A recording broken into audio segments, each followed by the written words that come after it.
Assalamualaikum warahmatullahi wabarakatuh. Baiklah, pada hari ini sebenarnya cikgu akan menerangkan berkaitan dengan ayat susunan biasa dan juga ayat songsang.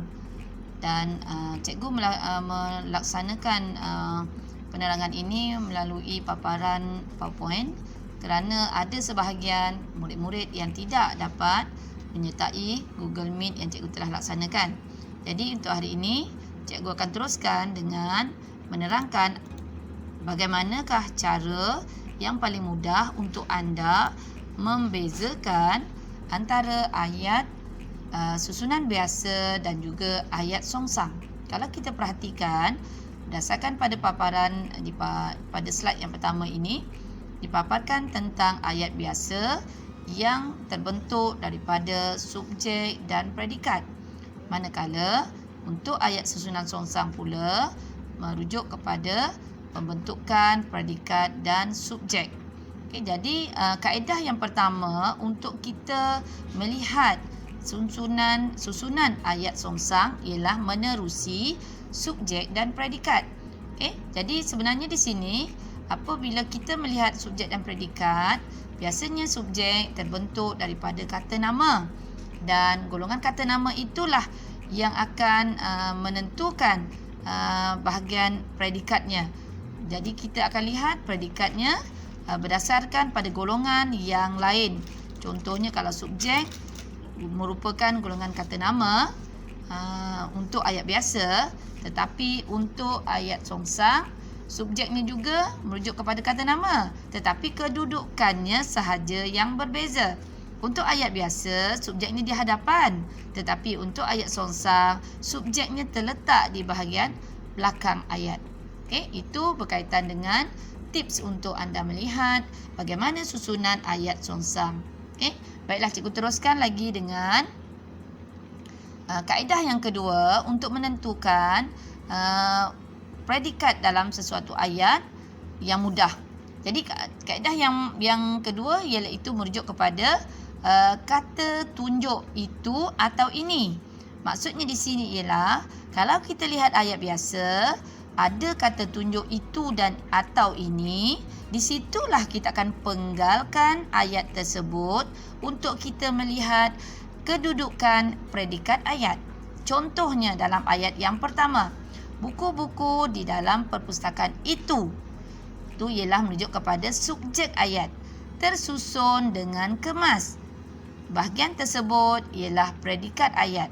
Jadi apabila kita mengetahui predikat ayat, kita akan meletakkan bahagian predikat ayat tersebut pada bahagian hadapan ayat untuk kita menjadikan ayat itu ialah ayat songsang. Contohnya, tersusun dengan kemas buku-buku di dalam perpustakaan itu. Begitulah juga dengan ayat yang seterusnya. Jalan raya itu untuk susunan ayat biasa dibina oleh pihak swasta. Okey, jadi itu merujuk kepada kaedah untuk kita memenggalkan, ataupun dalam bahasa perbualan biasa memotong. Kita membuat penggalan untuk melihat subjek dan predikat ayatnya. Jadi kalau kita perhatikan, ayat songsangnya pula berbunyi dibina oleh pihak swasta jalan raya itu. Baiklah, seterusnya ayat yang ketiga, bakul itu untuk siapa? Jadi itu, bakul itu ialah penggalan untuk subjek, manakala untuk siapa ialah penggalan untuk predikat. Baiklah, seterusnya kita akan lihat pada kaedah yang ketiga, iaitu kita melihat dari segi kata bantu. Okey, kata bantu terdiri daripada perkataan belum, hendak, perlu, akan, amat, sedang. Itu antara yang biasa yang kita akan temui dalam ayat susunan biasa. Dan apabila kita nak memenggalkan subjek serta predikat ayat ini, kita akan lihat sebelum kata bantu tersebut. Contoh ayat biasa, ayah dan ibu. Ayah dan ibu sedang membaiki rumah yang rosak. Apabila perkataan sedang membaiki rumah yang rosak, Di situ sebelum perkataan sedang yang merujuk kepada kata bantu itu kita akan buat pemenggalan untuk kita menentukan predikat ayat tersebut. Jadi ayatnya akan berbunyi, ayat songsangnya akan berbunyi seperti ini. Sedang membaiki rumah yang rosak ayah dan abang. Jadi perkataan sedang membaiki rumah yang rosak kita bawa ke bahagian hadapan menjadi predikat kepada ayat songsang. Dan ayah dan abang kita letakkan pada bahagian yang merupakan subjek bagi ayat songsang. Baiklah, seterusnya contoh ayat yang kedua, kaki tangan kerajaan perlu gigih berusaha. Perlu gigih berusaha ialah kata dimulakan dengan kata bantu perlu untuk bahagian predikat ayat biasa tersebut. Jadi ayat songsang ni kita ambil perkataan ataupun konstituen perlu gigih berusaha, bawa ke hadapan untuk kita jadikan dia sebagai ayat songsang. Begitulah contoh-contoh yang berikutnya. Baiklah, cikgu teruskan pula kaedah yang ketiga untuk kita menentukan ayat songsang. Maksudnya di sini ialah apabila kita melihat ayat susunan biasa, kita lihat kata kerja yang terdapat pada ayat susunan biasa tersebut. Selepas kata nama yang merujuk kepada subjek ayat susunan biasa tersebut. Contohnya, subjek ayat susunan biasa ini ialah kakak. Dan manakala kita lihat selepas kakak ada perkataan terkejut. Terkejut itu ialah kata kerja.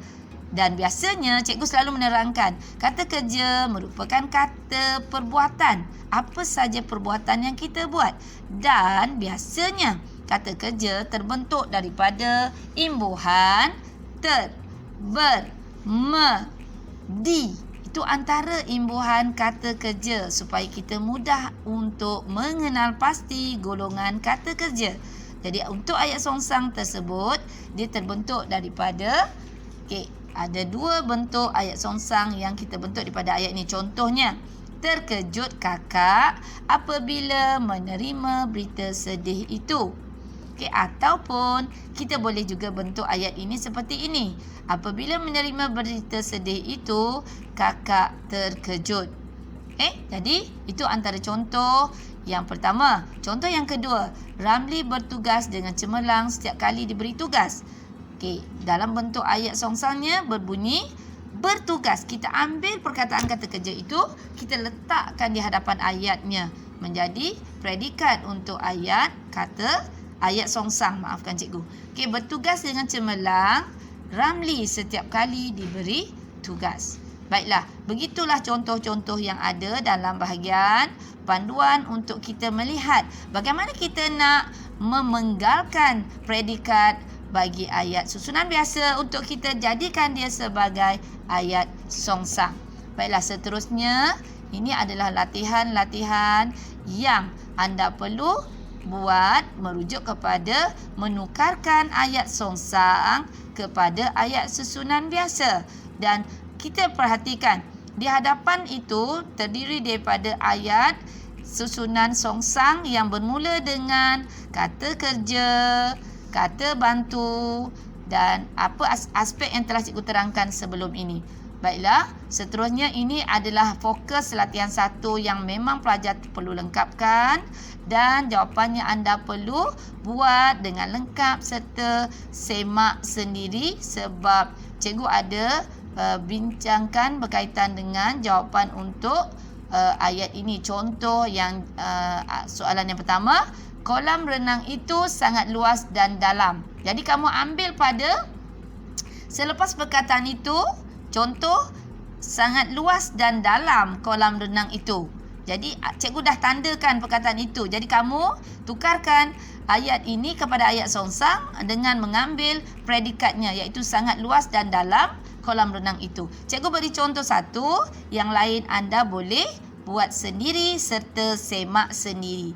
Baiklah, seterusnya begitu juga dengan latihan 2. Latihan 2 ini kamu akan ambil perkataan sudah maafkan cikgu, kamu akan mulakan ayat songsang kamu dengan menggunakan kata bantu yang telah cikgu merahkan perkataannya. Jadi kamu ubah menjadi ayat songsang dengan cara kamu mencatat semula, menulis semula ayat ini bermula dengan kata bantu yang terdapat dalam ayat ini. Cikgu beri satu contoh. Puan Hajar Zaleha sudah lama menjadi pengetua di SMK Bandar Baru Udah.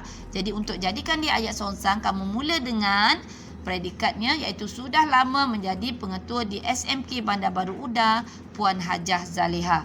Begitulah seterusnya. Baiklah, seterusnya latihan yang ketiga pula merujuk kepada kaedah kita mengenal pasti kata kerja dalam ayat susunan biasa tersebut. Contohnya di sini ayat yang pertama, perkataan bersedih. Okey, merupakan kata kerja yang kita letakkan di bahagian predikat untuk ayat songsang, iaitu seperti ini ayat tersebut. Bersedih kerana gagal dalam ujian itu dia. Okey, itu adalah bentuk ayat songsang. Jadi, kaedah yang lain kamu akan ikut cara yang cikgu jelaskan tadi untuk anda beri jawapannya dan anda semak sendiri. Baiklah, seterusnya ini merujuk kepada latihan menukarkan ayat songsang kepada ayat susunan biasa yang cikgu yakin anda memang boleh melengkapkannya. Baiklah pelajar, pada 24 hari bulan 11 yang lalu, cikgu ada memberikan dua latihan, iaitu latihan ayat songsang dan juga latihan peribahasa. Di sini cikgu paparkan jawapan untuk peribahasa tersebut.